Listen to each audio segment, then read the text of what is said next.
Hi, good evening once again. It's Richard here from Coming Up, and it's a pleasure to be working once again with Camden as we have done for many years. So I've been asked to demonstrate the most typical Sunday dish in a Caribbean home. That's brown stewed chicken. And it doesn't matter which part of the Caribbean, it doesn't matter where you have it, whether you buy it, whether you go to your aunt's, whether you go to your friends or you make it yourself. It's brown stewed chicken on a Sunday. Right, so first of all, we've got our chicken. I'm using some quarters here. You could do otherwise use the whole chicken. You could use the breast, the crowns if you prefer white meat. We typically like bony meat. We like something to crunch on. So to clean up these have already been quartered. Trim any loose bits of fat and the congealed blood around the back here. Run your thumb in it, if you like, to remove it. Cut it in the portions you'd like. I've got the lemon here because remember where these dishes are coming from, a time of oppression, slavery, where meat wasn't the order of the day for the slave. So anything you might get would have food-borne disease, pathogens. That's things on top of it, creepy crawlies, whatever the case might be.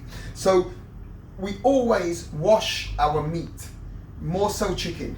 Now, common UK practices, the environmental health officers suggest that the meat shouldn't be washed. Not that it would necessarily have to for sake of killing pathogens, because the core temperature will get it eventually up into the 90s. So anything that's harmful will go anyway. But if we don't wash our meat, it's not tidy. And we use something acidic, like lemon, lime, in some water, or perhaps even some vinegar. So bowl of water, you'd have portioned up your chicken, squeeze in your lime. Sometimes you'll even rub it, your lemon, you'll rub it on the surface. Get it nice and clean, and that's stage one. Then we'll go on to the seasoning. So over here we've got all the seasonings we're going to need today, and this is what we would use to marinate the meat and give it those deep flavors. We've got your sweet peppers, obviously brown stewed chicken. We love our sweet peppers, exceptionally good for the body as well. You've got your onion. You can have your regular white onion, you can have your red onion, you could even use some escallion, which if you can get it, typically in the Caribbean, but it looks like a spring onion but slightly stronger in flavor. The Scotch bonnets, I mean, look at these are just colors. This is the Caribbean speaking to you. This is Scotch bonnet pepper. The darker, the redder, that's just heat. So lovely flavors, but the red one's more for heat. Typically, if you want the best flavor, like in your soups and the stuff, it's the yellow one. That'll give you the best flavor. If it's a fish dish, we tend to use the green. So even it's the ripening process, but each have a unique flavor. Thyme, a must-have.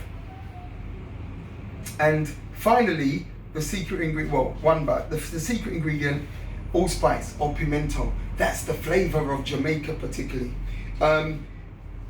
We've got garlic, but we can use the powdered version. So the idea is I'm trying to offer something that you might have in your cupboard. You might not use garlic that often. It might as well, pick up a small pack, even 100-gram bag, and you've got it there for prosperity, and you can use it all the while. And over this side, we've got some paprika, which would assist us in getting that brownness, as well as some browning. Okay, so that'll help us give us the browning, the brown stewed aspect of it. And simply here, some plain flour, if you've got it, or perhaps corn flour is what mine might typically use, but most cupboards have some plain flour. So we'll set this in some water, beat it, and that would be our thickening agent. So once you've gone through your raw chicken, it's all cut up, the seasonings are applied and rubbed in slightly, and this is what you'll get. So we've got the cut pieces of chicken, we've got the onions, we've got the hot pepper, we've got the thyme, we've got some of the sea salt, and then it's left to marinate. At least a couple of hours, ideally overnight. Cling film it over. You don't have to put it in the fridge. Leave it at room temperature.